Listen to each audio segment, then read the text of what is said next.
तो चलिए बात करते हैं सिंपल हार्मोनिक मोशन में एक आर्बिट्रेरी पोजीशन में काइनेटिक और पोटेंशियल एनर्जी कितना होगा ऑब्जेक्ट का। तो इसके लिए सबसे पहले चलिए मान लेते हैं कि ये जो है ये सिंपल हार्मोनिक मोशन का पाथ है और ऑब्जेक्ट जो है ऑब्जेक्ट यहां पर कुछ इस जगह पे है। यहां से ये शुरुआत कर रहा मोशन का, ये इस डायरेक्शन में जाएगा और यहां से वापस यहां इधर आएगा, फिर इसी मोशन को ये कंटिन्यू करेगा और ये सिंपल हार्मोनिक मोशन एग्जीक्यूट करेगा। तो फिर जैसे कि पता है हमें सिंपल हार्मोनिक मोशन में किसी भी आर्बिट्रेरी पोजीशन में हमने क्या माना था, हमने माना था यहां टाइम इज इक्वल टू 0। सो चीजों को सिंपल रखते हुए हमने ऐसा किया। ऐसा करेंगे तो हम कोसाइन फंक्शन यूज करेंगे और चीजें बड़ा सिंपल रहेगा। हमें फेज जो है इनिशियल फेज उसे इंट्रोड्यूस करना नहीं होगा और हम थोड़ा बेहतर समझ पाएंगे। वैसे आप फेज इंट्रोड्यूस करते हुए भी चीजों को समझ सकते हैं, एक्सप्लेन कर सकते हैं। आगे बढ़ते हैं। तो किसी भी आर्बिट्रेरी पोजीशन में इसका जो डिस्प्लेसमेंट होगा फ्रॉम द मीन पोजीशन, तो यहां पर सिंपल हार्मोनिक मोशन का मीन पोजीशन है, यहां से अभी डिस्प्लेसमेंट इसका x है और यहां पर जब हमने ऑब्जर्व किया तो हमने देखा टाइम ये t है। तो फिर हम ये कह सकते हैं x, इसके लिए इक्वेशन हम ऐसे बना सकते हैं कि x जो है ये बराबर हो जाएगा इसका एम्पलीट्यूड। एम्पलीट्यूड क्या होता है, मीन पोजीशन से maximum displacement, amplitude into cosine of omega T. Omega क्या है, ओमेगा है एंगुलर वेलोसिटी उस यूनिफॉर्म सर्कुलर मोशन का जिसका की प्रोजेक्शन ये है। वैसे हम ओमेगा ये जो एंगुलर वेलोसिटी है इसे इस सिंपल हार्मोनिक मोशन के साथ भी रिलेट करते हैं। तो इससे आगे हम वेलोसिटी पता कर सकते हैं। इसे अगर एक बार टाइम के रेस्पेक्ट में डिफरेंशिएट करेंगे तो वेलोसिटी मिलेगा इस जगह पे। तो यहां पर इसका जो वेलोसिटी है इस पोजीशन में इस डायरेक्शन में होगा v। तो इस v को हम कह सकते हैं ये बराबर होगा, इसे डिफरेंशिएट करें टाइम के रेस्पेक्ट में, हमने देखा था ये होता है negative omega a into sine of omega t। तो यहां से आप ये पता कर सकते हैं कि इस जगह पे जब ऑब्जेक्ट रहेगा, यहां पर जब ऑब्जेक्ट रहेगा तो फिर उसका मोशन कितना होगा, उसका स्पीड कितना होगा। तो वहां से हम यहां पर काइनेटिक एनर्जी पता कर सकते हैं। साथ ही साथ यहां भी हम इसका काइनेटिक एनर्जी पता कर सकते हैं इस इक्वेशन से। देखिए यहां पर जो इसका स्पीड होगा, चलिए इसका स्पीड जो है इसे v0 मान लेते हैं। सो ये मैक्सिमम स्पीड होगा यहां पर, तो vm मान लेते हैं। सो vm कितना होना चाहिए, तो यहां पर अगर आप एक सर्कल ड्रॉ करते हैं जिस यूनिफॉर्म सर्कुलर मोशन का ये प्रोजेक्शन है, तो मैं ठीक से सर्कल ड्रॉ नहीं कर पा रहा हूं क्योंकि जगह कम है। तो यहां पर जब ऑब्जेक्ट होगा सर्कुलर मोशन में तो इसका प्रोजेक्शन होगा यहां पर इस जगह पे मेन पोजीशन पे। तो फिर यहां पर आप देखें ओमेगा टी कितना होगा, टी तो यहां से शुरुआत हुआ है तो यहां से यहां तक जाने में इसे समय लगा टी, और इसका जो एंगुलर वेलोसिटी है ये तो ओमेगा है, तो टी समय में ये कितना एंगल सबटेंड कर लेगा, तो यहां से यहां तक ये जो एंगल बनेगा यही होगा ओमेगा टी, और ये कितना होगा 90 डिग्री का होना चाहिए। सो यहां पर ओमेगा टी 90 डिग्री का होगा। साथ ही साथ यहां पर जब रहेगा वो ऑब्जेक्ट तो ये देखे कितना एंगल सबटेंड कर रहा है इस लाइन के साथ, 0 डिग्री का एंगल। सो हम कह सकते हैं यहां पर इसका जो स्पीड है, चलिए यहां पर इसे v0 मान लेते हैं। सो यहां से हम पता कर सकते हैं v0 जो होगा ये बराबर होगा इस टर्म के साथ साइन ऑफ ओमेगा टी, जबकि ओमेगा टी जो है ये 0 है, तो हम कह सकते हैं चूंकि sine of 0 is equal to 0 तो ये 0 बन जाएगा। साथ ही साथ जो मैक्सिमम स्पीड होगा ये किसके बराबर होगा, देखिए इससे पहले एक वीडियो में हमने इस पर बात किया था। ये मैक्सिमम स्पीड बराबर हो जाएगा इस टर्म के साथ अगर साइन ऑफ 90 डिग्री को हम मल्टीप्लाई करते हैं तो अगर वेलोसिटी के टर्म में कहें तो ये होगा negative omega a, because sine of 90 degree is equal to 1।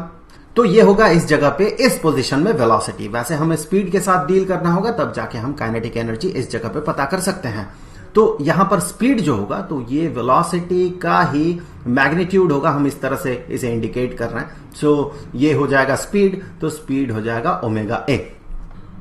तो यहां से आगे बढ़ते हुए चलिए यहां पर इसका जो काइनेटिक एनर्जी होगा वो पता कर लेते हैं। सो E के 1 मान लेते हैं इसे।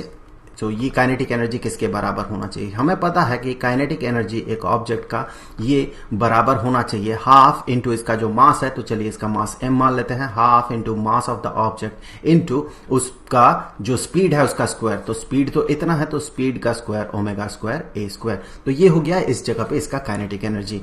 यहां पर कुछ पोटेंशियल एनर्जी भी होना चाहिए, चलिए देख लेते हैं होगा या नहीं होगा। तो पोटेंशियल एनर्जी EP1 ये यहां पर कितना होना चाहिए, तो इसे समझने के लिए कुछ ऐसे देखें इस सिचुएशन को कि अगर आप यहां इसका वेलोसिटी को 0 बना देते हैं किसी तरह से, अगर आप इसे रोक देते हैं, यहां पर इसका वेलोसिटी नहीं रहता, 0 कर देते हैं रोक के, तो क्या ये किसी डायरेक्शन में मूव करेगा। आप देखिए यहां पर इस मीडियम के अंदर इस पे इस डायरेक्शन में क्या कोई फोर्स एक्ट करेगा? यहां पर कोई फोर्स एक्ट नहीं करेगा। क्यों नहीं करेगा? क्योंकि इसे अगर एक बार हम टाइम के रेस्पेक्ट में डिफरेंशिएट करते हैं तो एक्सेलरेशन हमें मिलता है। एक बार देख लेते हैं एक्सेलरेशन कितना होना चाहिए। इसे डिफरेंशिएट करें टाइम के रेस्पेक्ट में तो ये होगा negative omega squared A into cosine of omega T.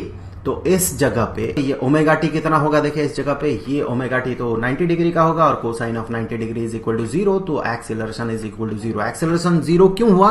क्योंकि इस जगह पे जो फोर्स एक्ट कर रहा है ये force that is equal to 0। तो यहां पर ये जो फोर्स 0 है तो इससे आप क्या मतलब निकालेंगे कि इस मीडियम में कोई भी एनर्जी स्टोर्ड अभी नहीं है। अगर एनर्जी स्टोर्ड होता एज पोटेंशियल एनर्जी तो फिर ये उस ऑब्जेक्ट पे जब उसे फ्रीली छोड़ देते तो उस ऑब्जेक्ट पे एक फोर्स लगा था, लेकिन ऐसा तो नहीं हो रहा। इससे हम इनडायरेक्टली ये मतलब निकाल सकते हैं कि उस पॉइंट पे चूंकि उस ऑब्जेक्ट पे कोई फोर्स अप्लाई नहीं हो रहा है तो वहां कोई भी एनर्जी स्टोर्ड नहीं है। वो जो सिस्टम बनेगा वहां पर इस मीडियम का और ऑब्जेक्ट का, उस सिस्टम में कोई एनर्जी स्टोर्ड नहीं है। हेंस हम कहेंगे पोटेंशियल एनर्जी उस पॉइंट पे 0 होगा। तो हम कह सकते हैं यहां पर जो EP1 होगा ये 0 होगा। तो अब अगर टोटल एनर्जी आप देखते हैं इस जगह पे, सो E1 टोटल एनर्जी ये होना चाहिए half into M into omega squared into A squared. यही हो जाएगा इसका टोटल एनर्जी। यहां पर from the conservation of energy हम ये कह सकते हैं कि हर एक पॉइंट में एनर्जी जो होगा इतना ही होगा। और देखिए यहां पर इसका स्पीड कितना होना चाहिए? यहां पर इसका स्पीड हमने पता किया है इससे पहले, यहां पर इसका स्पीड 0 होगा। दैट मीन यहां पर इसका काइनेटिक एनर्जी जो है EK0 ये भी 0 होगा। तो फिर यहां पर इसका पोटेंशियल एनर्जी कितना होगा? इस जगह पे इसका जो पोटेंशियल एनर्जी होगा EP0 ये किसके बराबर होगा? ऑब्वियस सी बात है, टोटल एनर्जी को इसके बराबर होना, तो ये अब इसके बराबर हो जाएगा m omega squared A squared divided by 2। तो ये हो गया इसका पोटेंशियल एनर्जी इस जगह पे। अब आप देखें कि किसी भी आर्बिट्ररी पोजीशन में इसका काइनेटिक एनर्जी और पोटेंशियल एनर्जी कितना होगा। तो उसके लिए फिर से हम ड्रॉ कर लेते हैं इस सिंपल हार्मोनिक मोशन का पाथ और हम मान लेते हैं ऑब्जेक्ट जो है अभी यहां पर है फिलहाल, तो यहां पर है at time is equal to T. So यहां पर time is equal to T. इसका मीन पोजीशन से कुछ डिस्प्लेसमेंट होगा। सो मीन पोजीशन से जो डिस्प्लेसमेंट है ये डिस्प्लेसमेंट x है। और यहां से हम कह सकते हैं कि यहां पर इसका काइनेटिक एनर्जी कितना होगा। तो इस डायरेक्शन में आप वेलोसिटी पता कर ले, स्पीड पता कर ले बेसिकली। तो स्पीड जो होगा इस जगह पे अभी, तो ये स्पीड किसके बराबर होगा? हमें फॉर्मूला पता है, ये होता है ये negative omega a sine of omega T. तो ये तो यहां पर स्पीड हो गया। वैसे इसका एब्सोल्यूट वैल्यू अगर हम कंसीडर करते हैं तो ये हो जाएगा स्पीड। सो यहां से हम आगे बढ़ते हुए कह सकते हैं कि यहां पर जो काइनेटिक एनर्जी होगा EK, काइनेटिक एनर्जी इस जगह पे, सो इस जगह पे काइनेटिक एनर्जी ये एक आर्बिट्ररी पोजीशन है at time is equal to t. तो यहां पर ये हो जाएगा हाफ इंटू इसका मास इस ऑब्जेक्ट का इंटू इसका जो स्पीड है उसका स्क्वायर। तो स्पीड का square, so omega square A square sine square omega T. तो ये हो गया यहां पर इसका काइनेटिक एनर्जी। अब देखिए पोटेंशियल एनर्जी कितना है। सो यहां पर पोटेंशियल एनर्जी मान ले EP है। कैसे पता करेंगे पोटेंशियल एनर्जी? देखिए टोटल एनर्जी को इतना होना है हर जगह पे, किसी भी पोजीशन पे सिंपल हार्मोनिक मोशन के, क्योंकि हम ये कह सकते हैं from the conservation of energy, from the law of conservation of energy. तो यहां से आगे बढ़ते हुए हम कहेंगे जो पोटेंशियल एनर्जी होगा EP इस आर्बिट्ररी पोजीशन में ये बराबर हो जाएगा टोटल एनर्जी जो होना चाहिए माइनस अभी इसका जो काइनेटिक एनर्जी है। So half m omega squared A squared, ये तो टोटल एनर्जी होना चाहिए, माइनस इसका जो काइनेटिक एनर्जी है half m omega squared A squared sine squared omega T. तो आप यहां से देखें, आप ये पाएंगे अगर हम कॉमन आउट करते हैं half m omega squared A squared, तो आपको क्या मिलेगा? आपको मिलेगा 1 minus sine squared omega T. So यहां से आप देखिए, आपको पता है ये क्या होने वाला है, ये होने वाला है cosine squared omega T. Basic relation है, ट्रिगोनोमेट्रिक रिलेशन।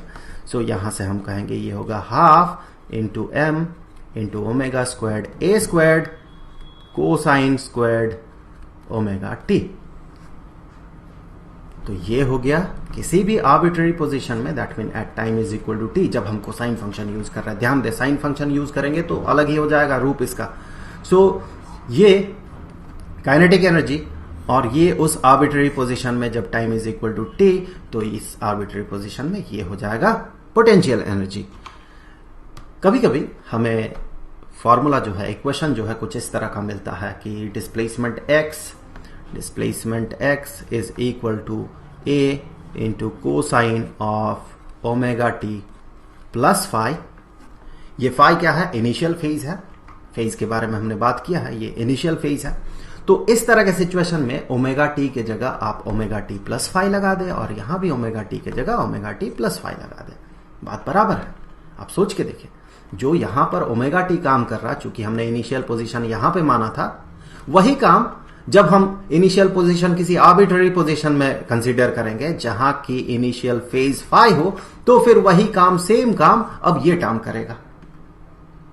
तो मैं एक बार यहां पर लिख देता हूं कि इस तरह का फॉर्मूला अगर रहे, इस तरह का सिचुएशन मुझे कहना चाहिए अगर रहे, तो फिर किसी भी आर्बिट्ररी पोजीशन में जो काइनेटिक एनर्जी होगा वो होगा half into mass of the object into omega squared A squared into sine squared omega T plus initial phase phi. और जो पोटेंशियल एनर्जी होगा वो बराबर होगा half into M into omega squared A squared into cosine squared omega T plus phi. तो I hope कि video आपके लिए हेल्पफुल रहा होगा। हम आगे भी ऐसे ही तरह तरह के मुद्दों पे बात करते रहेंगे, तो बने रहिए हमारे साथ। मिलते हैं आपसे अगले वीडियो में, तब तक के लिए खुश रहें। Good bye.